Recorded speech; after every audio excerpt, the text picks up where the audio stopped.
What is up, guys? Welcome in. My name is Nick and welcome to the channel. Now you join me today at the Nordschleife. Yes, it is here. Yes, it has finally made its way onto Forza Motorsport, but we are not going to be doing just any old lap of the Nürburgring. What we're going to be doing is seeing if we can pay homage to a Mr. Niki Lauda by taking his 1976 Ferrari around the Nürburgring and seeing how we compare to the qualifying pace of those cars in the day. So we need to do a little bit of reverse engineering in terms of maths. The original Nürburgring track that they qualified on is slightly different to the one we're racing on.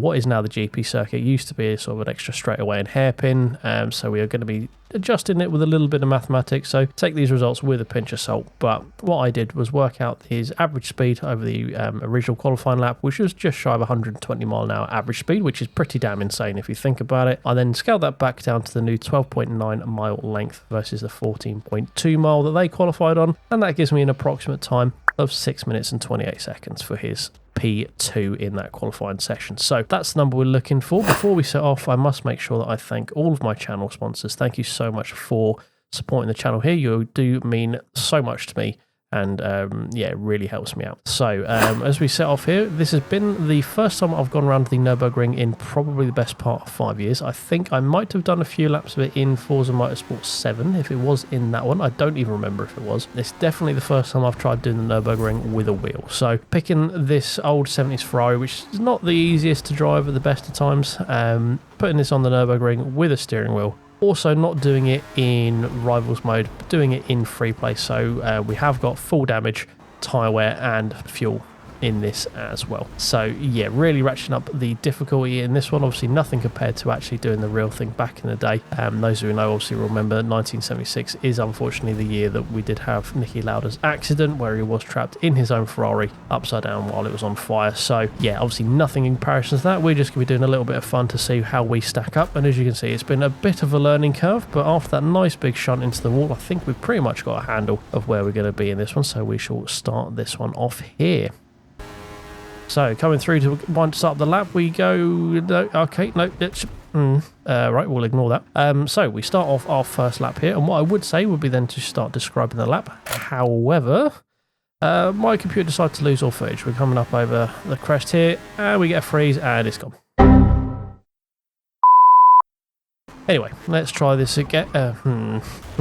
Okay, so this is the following day. I needed a little bit of a re-warm up because I've had to come back and do this the following day, but here we go. So I'm not going to cut any of this at all. You're just going to have me talking over the top of this lap, pointing out bits as we go through. So enjoy this unedited clip here. So starting off, this bit is all about rhythm. You're wanting to use the banking where you can. Most of the corners here will be banked in towards the apex, so you want to get the car into that sort of banking area just to help it pull the nose around. As you can see, we're just trying to get it through here. You don't want to go too quick through any of this because it's very easy to drop a wheel in the grass and that'll pull you off. Get a little bit out of shape coming through the right hander there, but we managed to get it back in time.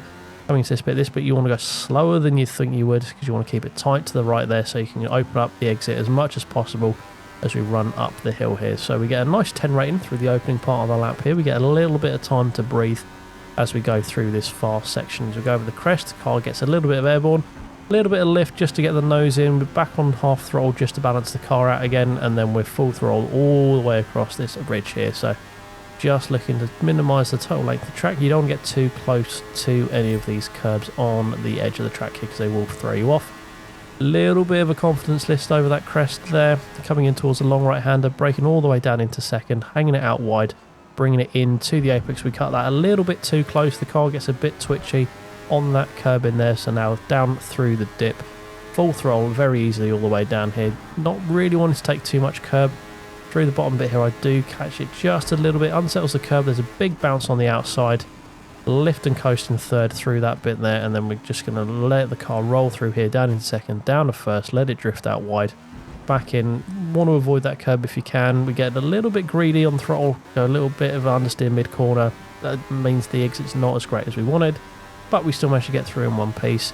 Heading out towards the camera crane here, the cherry picker, we're looking to keep it wide, drop it in first, drop it into fourth, rolling around the corner, down into second for the following left-hander, keeping it tight. Heading towards the edge of the curb there because it bends around to the right, braking just as you come over the crest when you regain some grip.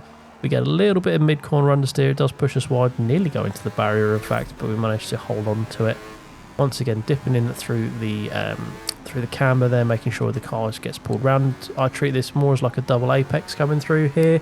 So just picking up that bit. We want to brake before the curbing on this side here because there's just not that much room. You don't really want to take that curb on the left, but we managed to hold on to it. It will throw you across the other side of the track if you're not careful, but we managed to make it through. Coming through here, flat through this little kink, coming in towards the bridge section, keeping it tight, not running out too wide to avoid the curb on the right hand side there. Trying to get into the camber on the inside here, and don't get too aggressive on throttle too early because it will spit you into that wall on the right hand side. Ask me how I know. And now we're just full throttle here, coming through this kink here, no real reason to lift.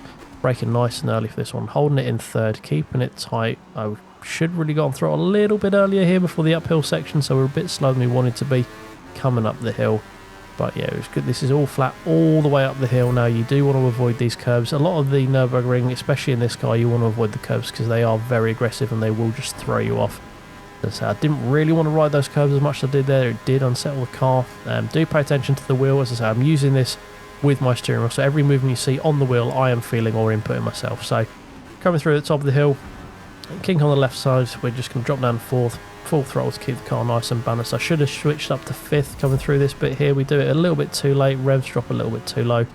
Right, we're getting towards the important bit now, towards the carousel. We've got the long right hander, we come in early, let it drift out wide, a little bit of throttle, not too much, a little bit of understeer, heading down towards the carousel section, braking just before the tree shadow, getting it into the bank section, holding it about 55 mile an hour to get it around here with the setups that I've got on this car. Get through there relatively nicely, not too bad at all. And as we come up here, we're just going to coast around this left-hander in fourth, drip it out wide. I'll drop down to third a little bit too late. We do miss the apex by a fair bit here. We're looking just to try and get back onto the line under the cherry picker, dropping it down a second, keeping it on the left, onto the right-hand side, sorry. And just not trying to push this car. It's not, you can't. I didn't find that if I pushed it, it wasn't long until I sort of ended up in the wall or spinning off somewhere. So just sort of nudging the car through, guiding the car through the corners as opposed to sort of throwing it around. It's not really one you want to throw about here. So again, this is all about just getting a good rhythm, keeping the camber, looking for the apexes. Coming down a second, we get a little bit greedy on the turn in there, get a little bit on the curb, almost throws it completely off to the left hand side. Coming up the hill on this right hander, keeping off that matting on the right hand side. Into seconds, looking for the edge of that curbing, aiming for that, putting on the throttle. You want to keep it to the middle of the track. I'm a little bit too fast to the right, almost throws me off into the grass. We've got to lift off as we get a big bunch of oversteer over the dip here, coasting in fourth, dropping down to third to get some power on the outside. We go a little bit too close to the curb, but you see it throws me almost off completely to the right hand side. We just managed to catch it, big load of oversteer as we come over the crest here.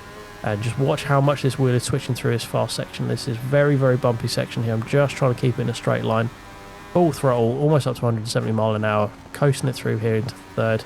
Dropping it down a second again, waiting for the time I can get on the throttle. There we go, nice and firm, nice and smooth onto the throttle exit. Heading towards the mini carousel now as we get in here. Getting into the inside of the carousel. And now watching the crest there because it will spit the car out again. And as we come through the long right hand, it's very important to get a good exit as this is going to be the run down the back straight. You can see how much counter steer I'm having to put into this car as it is just fighting me the entire way round.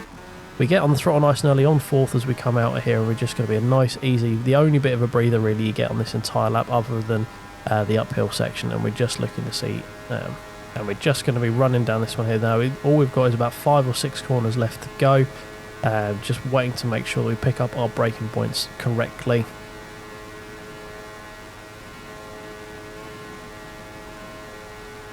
So with about 5 or 6 corners left to go, we're just coming up under the Bilstein Bridge now, looking to make sure we spot our braking point. Coming through the left-hander, get a little bit of the curb, that unsettles the car a little bit. We brake a little bit early. I dropped down into third a bit earlier than I should have. There's probably a good half a second to a second left in these couple of corners. We navigate our way around here, getting it in nice and close to the wall. And as we power out towards the line, we're going to be looking at a 6 minute 43 second 0.7. So we are a good 25 seconds slower than Niki Lauda. So yeah, not to be surprised, to be honest. Still think it's a pretty good showing. If we reverse engineer the maths in terms of my average pace back to the old circuit, we would have been looking at a time there of a 7:25, so that would have been good enough for P20. So yeah, we would have been a back marker. Well, let's be real. If we were there, we would have just probably thrown it into a wall and died on the first opportunity. So yeah, I hope you enjoyed that, guys. It was just a fun little challenge. This first thing I thought of was the Nordschleife was old Mr. Lauda. So I thought I'd do a little homage to him. Hope you enjoyed it. Why not have a go at see if you can beat my time? I'm sure you can. There's a good probably 5 to 10 seconds that I left on the table quite comfortably, if not more.